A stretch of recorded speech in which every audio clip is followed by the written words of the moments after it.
Infinite Essence is finally level 100 and quite some things have changed to make it even better. How does this look now if you're fighting a single target, especially Uber Lilith or a tier 100 Nightmare boss? The most important part about Lilith is skip her phase 2 flames by doing enough damage straight away as she respawns. That takes any hassle out of the fight.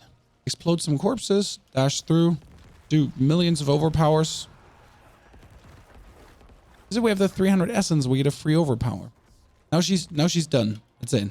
We have won. We essentially just have to write it down. We skipped the flame phase, but we don't have to dilly-dally hassle with her anymore.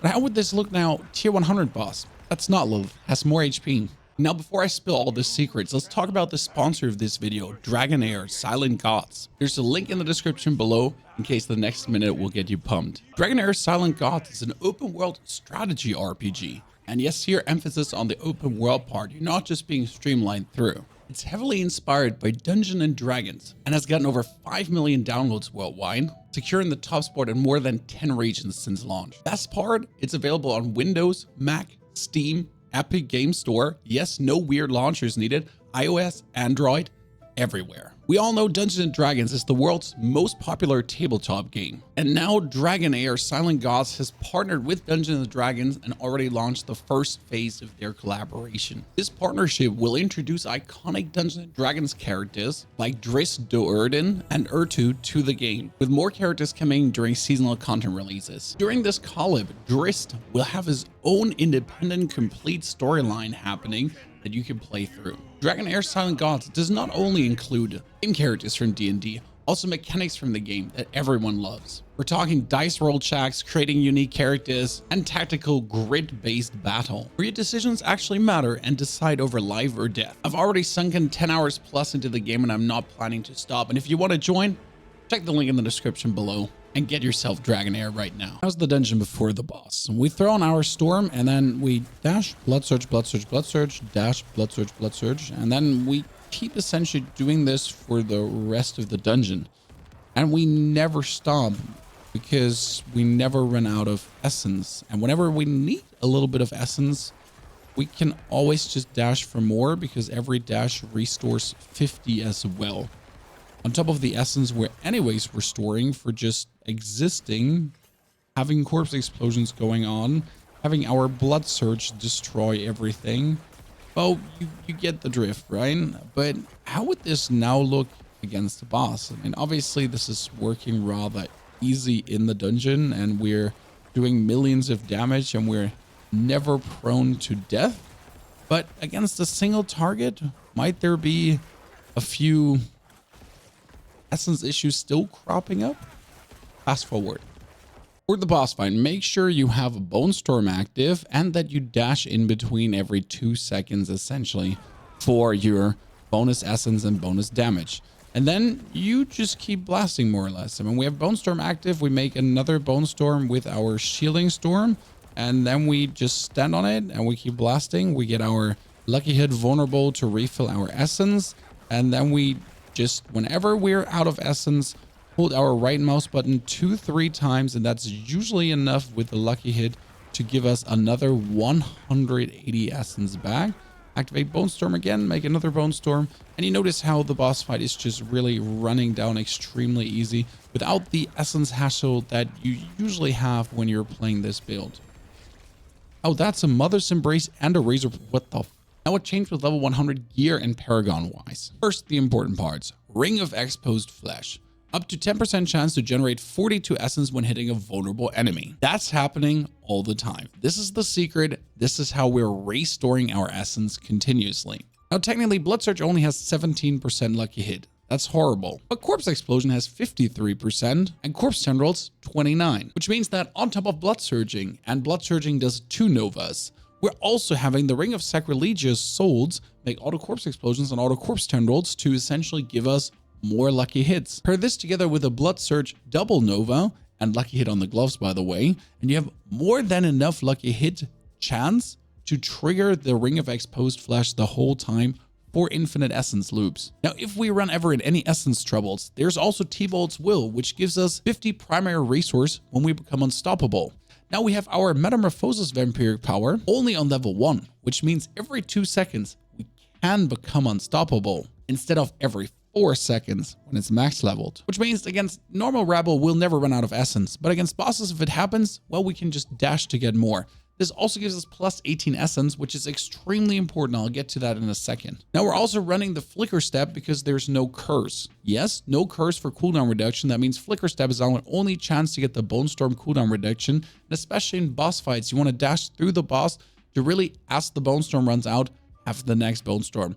Also has plus movement speed and damage reduction, doesn't really hurt. Now another source of lucky hit is Bone Storm, and here with the Lidless Wall we have even more Bone Storms. So that's Bone Storms happening everywhere at the same time. They're hitting vulnerable enemies, they're giving me essence back, and there is a 5% chance to restore 20% of your primary resource.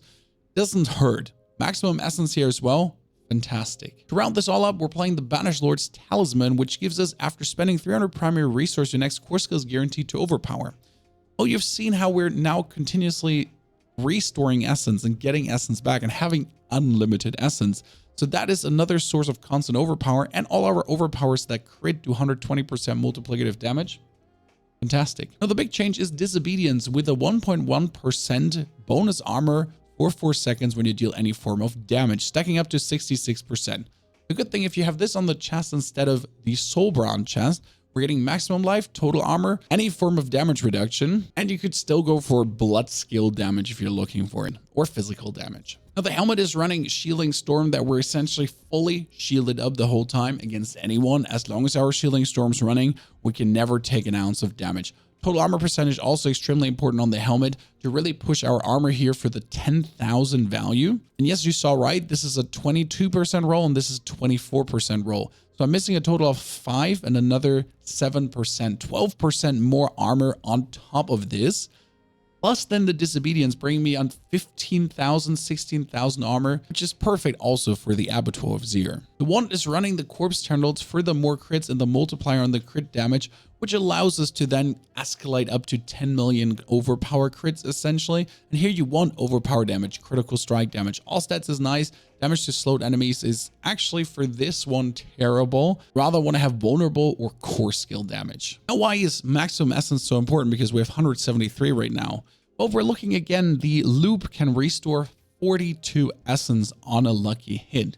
Now, if we're already down to 20 essence and we get 2 lucky hit triggers, that's 84 plus, and that's more than 100. It kind of stings. But if we get 3 lucky hit triggers in a row, which happens super often, that's 120 plus, and we can't get that.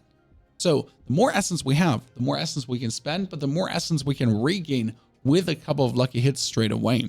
Paragon board holds one of the real efficiency secrets. First, we're going to be playing the Sacrificial Glyph here to just boost the damage a little bit. And yes, the Tears of Blood Glyph could also fit in here from the Abattoir of Zir. Which brings us now into the Bloodbath board for the bonus overpower damage. And also, yes, we have 160% critical strike damage plus. That's really nice, and it's actually the highest you can go in this board. Now we're actually going over to Bone Graft, and Bone Graft sounds so weird. Why would you do this? Well, there's something called Reinvigorate, which gives us maximum essence, but also essence on kill. Maximum essence and essence on kill. In total, you get 4 essence on kill on top, which is on top of all the restoration happening in the dungeons itself. Here, we get the damage while healthy also rolling with a nice little resistance bonus. That's not bad, and damage while healthy is its own little multiplier. Then we're also using Flesh Eater, because finally the Sacrilegious Ring is exploding corpses, so there's a 40% multiplier happening with the Exploit Glyph on a little bit vulnerable damage and a vulnerable multiplier, and crit, crit, crit. That's super important. Lastly, we're also getting Scent of Death, and that is interesting because we're actually getting more often the 15% multiplier than the 15% damage reduction. The amount of corpses we make is minimal. Mostly it's when we're actually blood misting to make corpses, because the lucky hit is not so high with Blood Surge. That's very good because 15% multiplier damage, why not? Also, there's a nice critical damage node in here.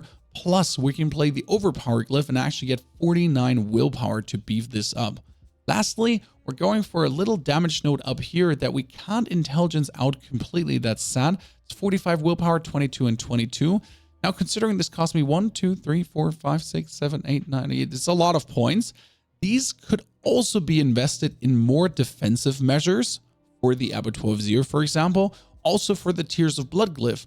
For example, this exploit would go out, and then you have the Tears of Blood, the new one from the Abattoir of Zir, and that would fit perfectly into this slot here to boost the damage versus elites and bosses and the erudite for the resistance. And then we can put these points that are all going up in here down into core stats to just boost that glyph to go crazy. For skills, I'll point out the most important things, and there's a link in the description below with a whole tree. And that's Initiates Hemorrhage. No, we're not going for the bonus attack speed. We have enough attack speed. Sometimes against a boss, you just run out of Fortify, or he breaks your Fortify below 50%. And that stinks. I'll tell you why with the vampiric powers. That's why we want the Initiates Hemorrhage. We also desperately need the Hued Flesh to every now and then get the corpses. And very important, go for the Enhanced Corpse Explosion Radius. More enemies hit, more lucky hit, more chance to actually get the essence back. Plus, yes, Blood Mist needs to make corpses. Then we have 3 points in Grim Harvest that every corpse explosion is also giving us essence as we're making some corpses, and it's another level of essence production. Now our corpse terminals are making blood orbs, not vulnerable, because blood orbs, if we then walk over them, actually reduce the cooldown of Rasmus Vigor, and we get more overpowers in general. 1 point in Gruesome Mending is more than enough for all the healing, and also 1 point in Drain Vitality and Transfusion to just have some chance for blood orbs, and also a little bit of bonus Fortify, as we though have enough Fortify right now with killing things on our vampiric power and the hemorrhage if it's needed.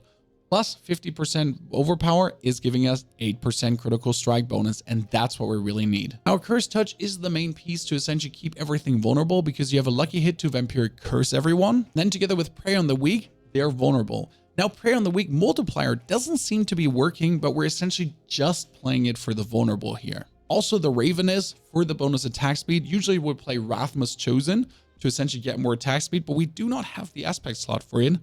That's why Ravenous is a must-have. I hope you're in love with this one as much as I am. If you're looking for a Bloodlands build though, there's already the version with Blood Orbs, but we'll make this also work with Bloodlands.